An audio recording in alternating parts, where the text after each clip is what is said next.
Hey, I'm Carson James, and we're going to go over what to do when your horse gets out of control. Now, the interesting part about this is asking what should I do when my horse starts bucking or bolting or running over top of me on the ground, etc. That's a lot like asking what if I'm going down the interstate and I drive into the oncoming lane and I have a head-on collision with a semi. Okay, see how it's before it happened that actually makes the difference? As you're having the collision with the semi, there's not a lot that you can do. It's more about learning how to stay in your lane, right? Okay, well, if we transfer this over to horses, I cannot tell you how many times people are swerving into the oncoming lane and they're not even realizing where that line is at on the road. Okay, so we're going to go over on the ground when you lose control of your horse and in the saddle when you lose control of your horse. And there's a few key things that most people miss that keeps them from being able to stay in their lane, so to speak. Okay, now on the ground, I would say the most common one is a lot of people feel that just because they can put the halter on their horse and lead him around, that he's halter broke and that he has good groundwork if he stands still to be bathed and clipped and have his feet done. Okay, what you got to understand is groundwork is being able to have refined control of your horse's feet through the end of the halter lead. Now, the greater the distance you can do that at, and the more responsive the horse is getting, the lighter he's getting, the more advanced your groundwork is getting. So remember, groundwork is not a horse standing still to have things done to him. That's just a horse being gentle. Good groundwork is refined control of the feet. Now, one of the most common ones, probably the most important one to teach your horse right from the start, is to get him to where you can have him stop and back up by just barely wiggling the end of the lead. Now, this is a tool that needs to be built into any horse, no matter how long you've been riding him, his age or breed, background, anything. At a minimum, you need to be able to have that horse stop and back up pretty easily just by wiggling the lead or waving your hand or some kind of small signal. Okay, now a few other things that are important on the ground is the horse needs to be able to stand still. And that's where you would utilize the previous we just talked about. Anytime he started to move, you would just have him back up a little and then offer him a chance to stand again. Pretty quick, he would realize it's a lot less work to stand still instead of move around, because every bit of movement that he initiates that you didn't ask for, you're going to just convert that into reverse motion and then give him a chance to stand again. So you're making it his idea to end up deciding to stand still and be okay with just kind of chilling out. Now there's several other things too, but those are probably the key components. Now let's move into the riding work. Okay, so the few things that are absolutely critical that a lot of people don't do when expecting a horse to ride around normal and nice are they don't do fencing with the horse, meaning they never actually get that horse comfortable with a human being up above him. And a lot of the times you can spot these types of horses because when the rider goes to get on, they kind of raise their head and their expression gets a little bit almost like they're holding their breath. And they're kind of not really standing still because they're relaxed, but they're froze. And a lot of people miss the difference in that, and they're basically getting on a ticking time bomb, so to speak. This is why you can hear stories about where they rode this horse for 3, 4, however many years and everything was fine, and then all of a sudden. Well, see, that's the thing. They drifted into that oncoming lane without even realizing it. If everything was truly fine, there would not be an all of a sudden. See, another one is trotting and loping on a loose rein. So ideally, before any horse is ridden outside of a pen of some sort, he's going to be loped and trotted really, really fast on a loose rein. And he should look extremely comfortable with it, and the rider should be extremely comfortable with that as well. Otherwise, when you go outside of the pen, if fast was to happen, even if you didn't mean for it to, if fast happened, you actually don't know what that horse is going to do.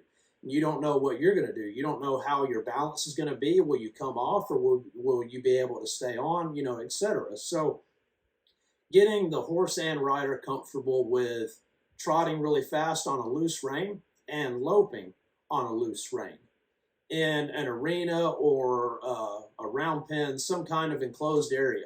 That needs to be the number one thing checked off the list before you would expect to ride that horse, especially outside of a pen, on a trail ride, anything like that, and expect to be able to stay in your lane. Okay, now there are a couple things that are kind of accepted as general knowledge, but they can have trade-offs. And this is still when you're on the horse's back. One common method is if a horse bolts or bucks, bend their head around. Okay, now sometimes that can help, especially if the horse is just kind of crow hopping and not really bucking. What this does is when you overbend a horse's head, it's going to automatically cause him to disengage his hind end. Meaning it's going to cause, if you bend him to the left, it's going to cause his butt to swing around to the right.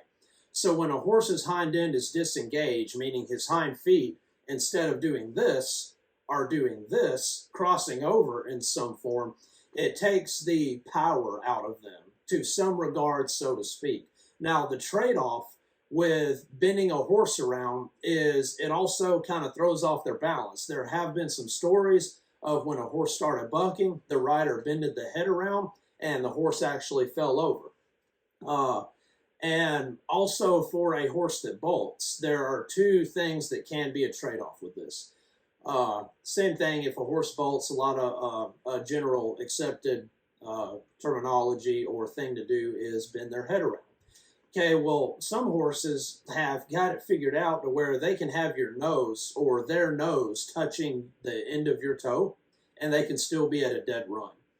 Another thing that can happen, once again, it throws off their balance. It can make the horse fall onto his leading outside shoulder. So if your horse is bolting and you bend him around to the left, it can cause him to fall and roll onto his front right shoulder, causing you to come off and probably roll the same. Now, another thing that, this one isn't as common, but I actually would probably do this one before bending their head around, and this is for when a horse is bolting. But what you do is you can do either one, but you're going to take your left rein and you're going to set it to where it's just tension with the horse's neck straight.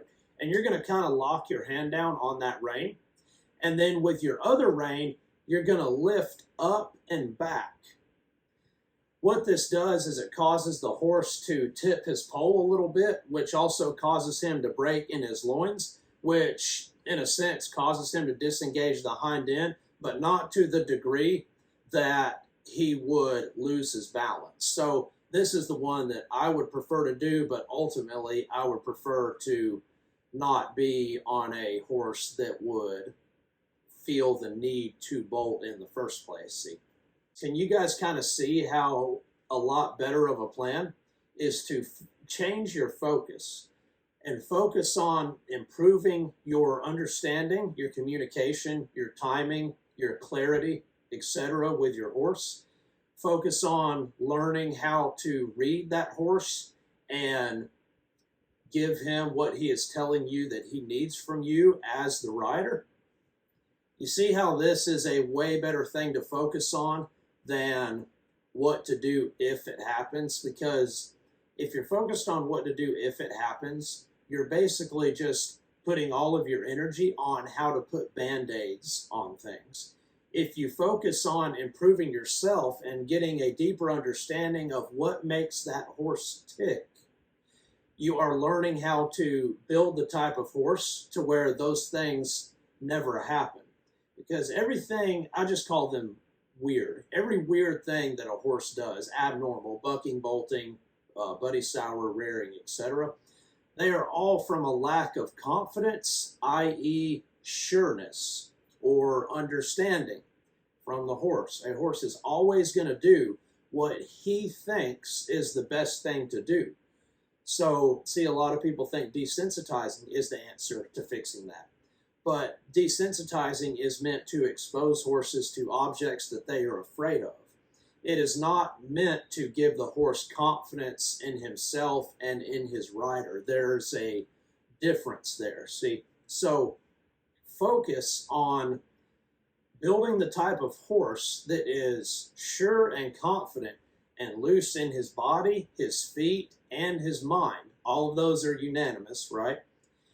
And you will not have to worry about dealing with horse problems, because every problem that a horse has, or a better way to word it, every horse that has a problem with a human is because there is a lack of confidence and sureness and understanding there.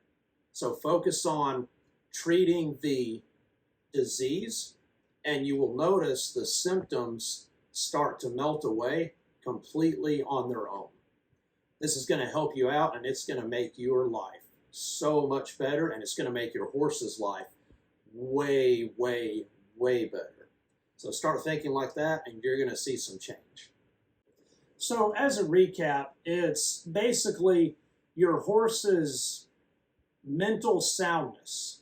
Okay, and there can be varying degrees of that. A lot of horses are somewhat mentally sound and they get by. And then there's others that are extremely mentally sound and just a joy to ride and be around. And then there's others who are not very mentally sound at all. So when you know all of this goes back to your horse's mental soundness, it really helps you start to see how to think in a way to where you can start truly helping your horse overcome these issues. Now, because of this, we have an entire mental soundness checklist, and it's a pretty cool deal. You can go down through and basically do these little things with your horse and then kind of see how he responds and know where he's at on several different subjects regarding mental soundness in a horse. The whole thing is completely free. You can just go right here to get it, and it's going to give you several other things to do with your horse that were not covered in this video that are just as important to get that sure, confident, consistent horse that we all know is in there somewhere.